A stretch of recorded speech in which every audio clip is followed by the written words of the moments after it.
ሰላም ውድ ቻናል ቢሰብ ተከታታዮች አርቲስት ነጻነት ወርቅነህ የማይደበዝ ስራ ሰርቶ ከዚህ ዓለም በህይወት ተለይቶናል። ይህ ኢንተርቪው አንድ ጊዜ ታሞ በነበረው ህመም እንዳለበት ብዙዎቻችን እናውቃለን። ነገር ግን ታሞ እያለ ነው የተናገረው። ምን አለ? ሰዎች ሲታመሙ ሞተ፣ ሲሞት ተቀበረ የሚለውን ተውት ብሎ የተናገረበት ንግግር ነበረ። ስለዚህ ታሞ በነበረበት ጊዜ ሞቷን ብለው ብዙዎች እንግዲህ የቲክቶክ የዩቲዩብ ብዙዎች ሰርተውበታል። እጅግ የሚያሳፍር የሚያሳዝን ጉዳይ ነው።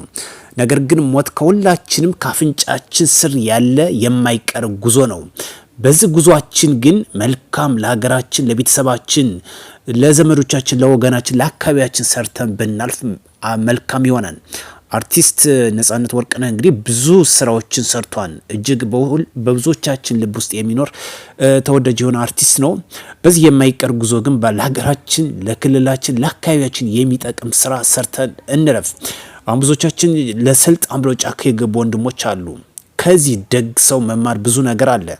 መልካም ስራ ሰርተን እንለፍ። የማይቀር ጉዞ ካፍንጫችን ስር አለ። የምንወደው በብዙዎቻችን ልብ ውስጥ ያለ አርቲስት ነጻነት ወርቅነህ መጽናናት ለመላ ለአድናቂዎቹ፣ ለቤተሰብና ለወገኖችና ለጓደኞቹ ከወዲሁ እመኛለሁ። ሞት የማይቀር ጉዳይ ካፍንጫችን ስር ያለ ጉዞ ነው። ስለዚህ ለሀገራችን የሚጠቅም ስራ የሱ ስራዎች የማይደበዝዙ ዘመን ተሻጋሪ ስራዎችን አስቀምጦ በብዙዎቻችን ልብ ውስጥ የሚኖር ስራዎችን ሰርቶ ያለፈ ወንድማችን ነው። ስለዚህ እባካችሁ ክፉ ነገር አትስሩ። በተለይ ለነጻነት እንታገላለን ብላችሁ፣ ለብሔር እንታገላለን ብላችሁ የማይጠቅም አካሄድ የምትጓዙ ወንድሞቻችን ትመለሱ ዘንድ በዛ አጋጣሚ ላሳስባችሁ። ስለዚህ አርቲስት ስራዎቹ አይደበዝዙም፣ በብዙዎቻችን ልብ ውስጥ ያለ ነው። ያንዳንዶች ጫካ ያላችሁ ወንድሞች ደግሞ የሰው ህይወት የሚበላ ነገር አትስሩ፣ አይጠቅምም።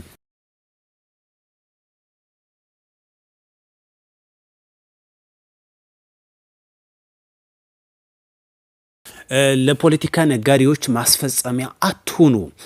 ይህን አርቲስት እንግዲህ ስናነሳ ሞት አይቀርም በሁላችም ዘንድ የቀን ጉዳይ የተራ ጉዳይ እንጂ በሁላችም አለ። ስለዚህ በእነዚህ አጭር ጊዜ ውስጥ መልካም ስራ ብንሰራ እናተርፋለን፣ ለሀገራችን እናተርፋለን፣ ለወገኖቻችንም አትራፊ የሚያኮራ ስራ ይሆናል። ይህ አርቲስት እንግዲህ በብዙዎቻችን ዘንድ የምናደንቀው የምንወደው የብዙዎችን መዝናኛ የሆነው መልካም ስራ ሰርቶ የማይደበዝዝ አሻራ አስቀምጦ ሄደ ነው። ስለዚህ ሁላችንም የማይደበዝዝ አሻራ እናስቀምጥ። ይሄን ነው ማለት እንፈልገው። በጦርነት የምናተርፈው ትርፍ የለም። የሰው ህይወት አንብላ፣ የንጹሃን ዜጎችን ህይወትም አንጨርስ። እጅግ የሚያሳዝን ልብ የሚሰብር ነው። ለመላ ኢትዮጵያውያን መጽናናት ይሆን ዘንድ ከወዲሁ እመኛለሁ። ውድ ቻናል ቢሰብ ተከታታዮች መልካም ስራ ለሀገር፣ ለቤተሰብ፣ ለወገን፣ ለሁሉ የሚጠቅም ነው። ስለዚህ የታጠቃችሁ ወንድሞቻችን ብትመለሱ መልካም ነው። የሀሳብ ልዩነቶቻችን በሰለጠነ መንገድ እንፍታ። ሞት አይቀርም።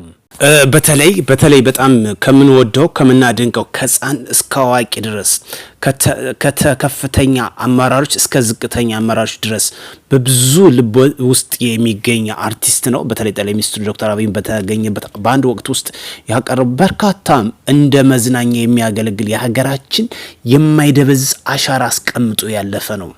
ስለዚህ መልካም ስራ ለሀገር ይጠቅማል። እባካችሁ ጫካ ያላችሁ ወንድሞች ተመለሱ። ለሀገራችን የሚጠቅም አንድ ስራ ሰርተን ብናልፍ እጅግ አትራፊ ነን። በዛሬው ዕለት እንግዲህ እጅግ ለሀገራችን ከፍተኛ መርዶ ነው፣ የሚያሳዝን ጉዳይ ነው፣ ልብም የሚሰብር ጉዳይ ነው። ስለዚህ ሁላችን ከሱ የምንማረው መልካም ስራ ሰርተን ማለፍ እንዳለብን ትልቅ ነገር ያስተምራል። ስለዚህ ሁላችን መጽናናት ይሆንልን ዘንድ ከወዲሁ እመኛለሁ። ውድ ቻናል ቢሰብ ተከታታዮች በሌላ መረጃ እስክንገናኝ መጽናናት ለመላ ኢትዮጵያውያንና አድናቂዎቹ ቤተሰቦቹ ይሆን ዘንድ እመኛለሁ። መልካም ቆይታ